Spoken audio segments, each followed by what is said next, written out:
Vous êtes sur BB24, la chaîne du développement, et vous faites bien. Bonjour, les titres du journal. Branche des mathématiques ayant pour objet l'analyse et l'interprétation de données quantifiables. La statistique est célébrée ce jour. Elle a contribué au développement dans de nombreux secteurs. Instituée depuis 2004, la Journée internationale des cuisiniers est également célébrée ce 20 octobre. Elle vise à mettre en avant le métier de cuisinier et fait découvrir les traditions culinaires du monde. Enfin, l'usage abusif d'antibiotiques est une menace pour la santé. Ce sont des médicaments qui sauvent des vies, certes, mais qui peuvent également abîmer les défenses naturelles de l'organisme.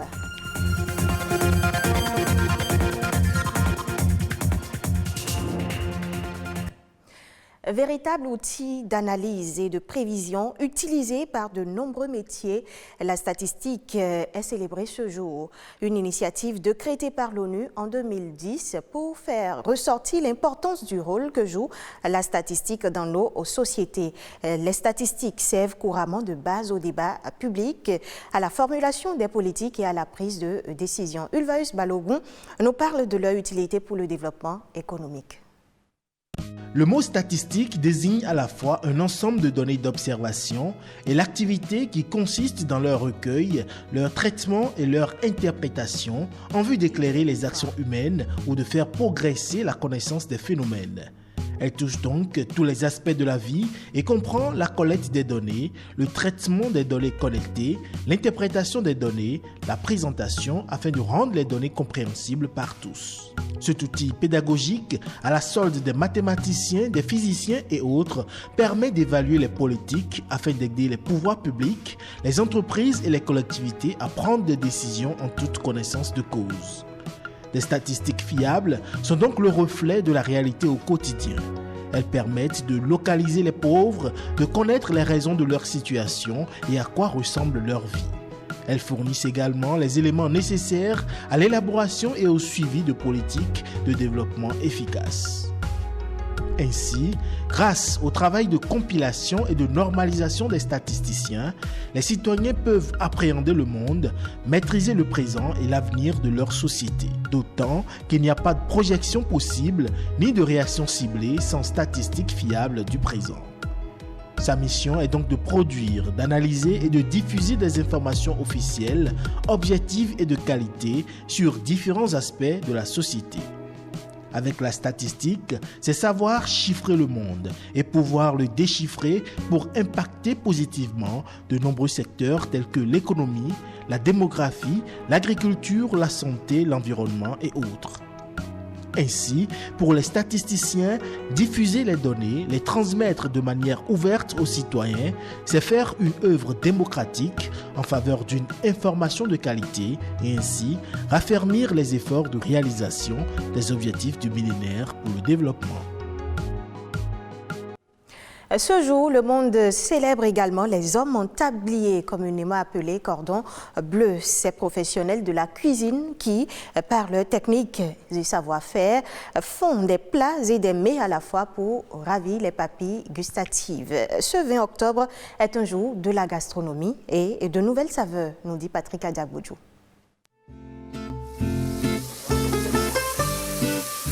Le cuisinier, un chef d'orchestre derrière les fourneaux qui dresse les assiettes afin de rendre les plats appétissants. Il a le savoir-faire et le génie créatif de cuisiner des recettes pour ravir les papilles gustatives avec les spécialités dont lui seul a le secret. Qu'il travaille seul ou à la tête d'une équipe dans un restaurant, le cuisinier exerce un métier de créativité, d'innovation et d'une grande polyvalence. Un véritable artiste, souvent amené à préparer des entrées et des desserts, à établir les menus, surveiller les stocks, évaluer les quantités de produits à commander, contrôler les livraisons, veiller au respect des normes de sécurité et d'hygiène. Et la liste n'est pas exhaustive.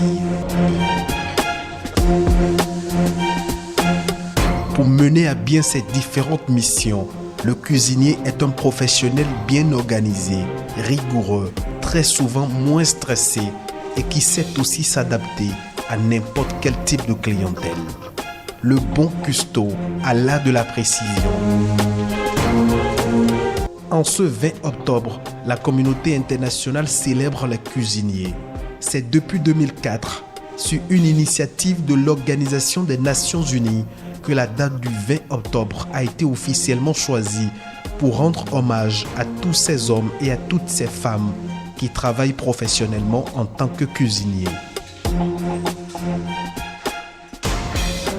Du bistrot du quartier à la grande restauration, en passant par les traiteurs, les fast-food, la restauration des établissements scolaires, des hôpitaux ou encore dans les trains et les avions, le métier de cuisinier offre des perspectives de recrutement importantes dans différents milieux.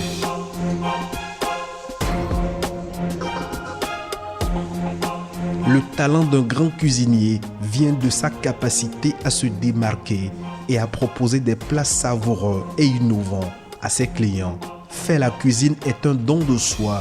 C'est notamment l'art de donner le goût de bien manger.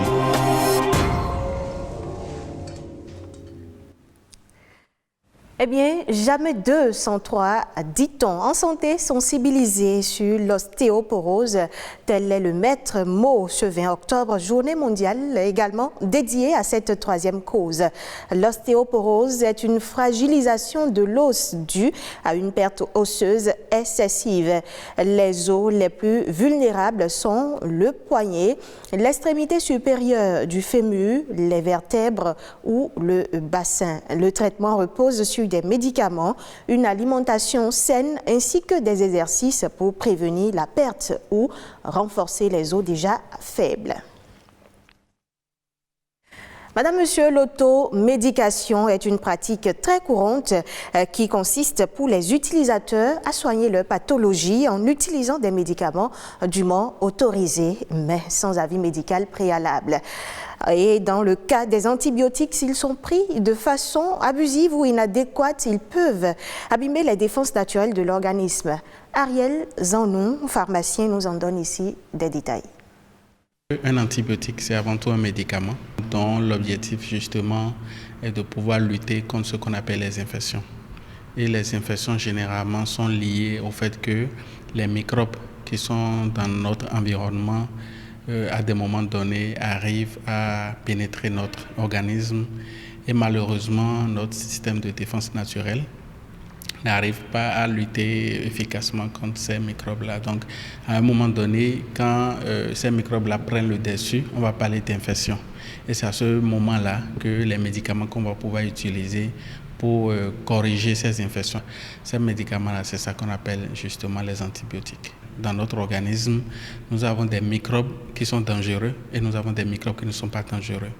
Alors, quand nous prenons justement les antibiotiques sans savoir sur quel type de microbes nous voulons agir, malheureusement, parfois, nous faisons ce qu'on appelle des dommages collatéraux. C'est-à-dire, en voulant tuer seulement les microbes dangereux, on arrive malheureusement à tuer également les microbes qui sont des microbes, disons, qui ne sont pas dangereux pour nous et qui même nous protègent parfois d'un certain nombre de maladies. À force de mettre une pression médicamenteuse sur un microbe, à un moment donné, le microbe commence par développer de la résistance. Parce qu'on va arriver à un moment où les médicaments ne pourront malheureusement plus être efficaces vis-à-vis de ces microbes-là. Donc c'est pour ça que c'est important, avant de prendre un antibiotique, de prendre l'avis d'un spécialiste de santé pour que le pharmacien ou bien le médecin puisse déterminer avec exactitude le type d'antibiotique qui correspond au type d'infection dont vous souffrez.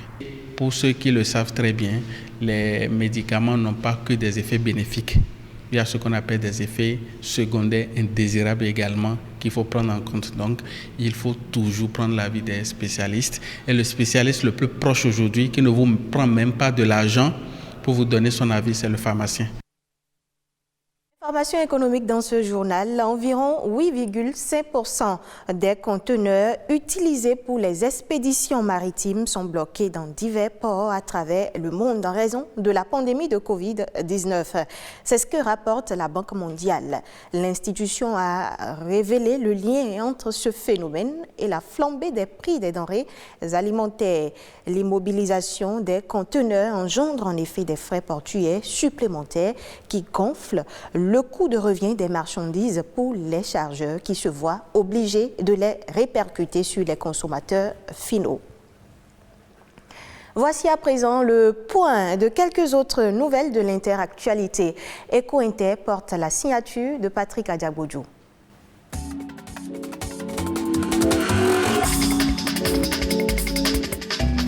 Recep Tayyip Erdogan effectue une nouvelle visite sur le continent africain. Le président turc est en tournée en Afrique avec des ambitions en constante progression. À 2 mois du 3e sommet Turquie-Afrique qui se tiendra à Istanbul en décembre 2021, le chef de l'État turc effectue un voyage de 3 jours devant le mener en Angola, au Togo et au Nigeria. 3 étapes pour sa 15e tournée en Afrique en tant que Premier ministre puis chef d'État. La visite de charme de Erdogan en Afrique comporte une forte tonalité économique. L'objectif annoncé est d'améliorer et de fructifier les échanges bilatéraux entre les pays africains. Sans surprise, l'économie passe avant le climat en Chine. À quelques jours de la COP26 à Glasgow en Écosse, Pékin autorise de nombreuses mines à augmenter leur capacité de production afin de faire face aux pénuries de charbon et pour juguler les coupures d'électricité qui impactent fortement son secteur industriel.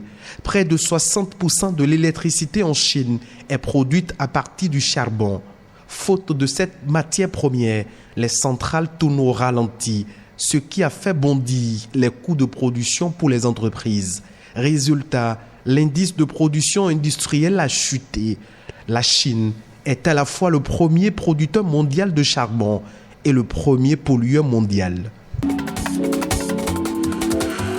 En France, à l'occasion de l'opération Octobre Rose, médecins et bénévoles alertent sur les conséquences de la prise en charge tardive des patientes atteintes de cancer du sein. Les inquiétudes des professionnels de santé portent d'abord sur le dépistage, étape essentielle pour la prise en charge d'une patiente.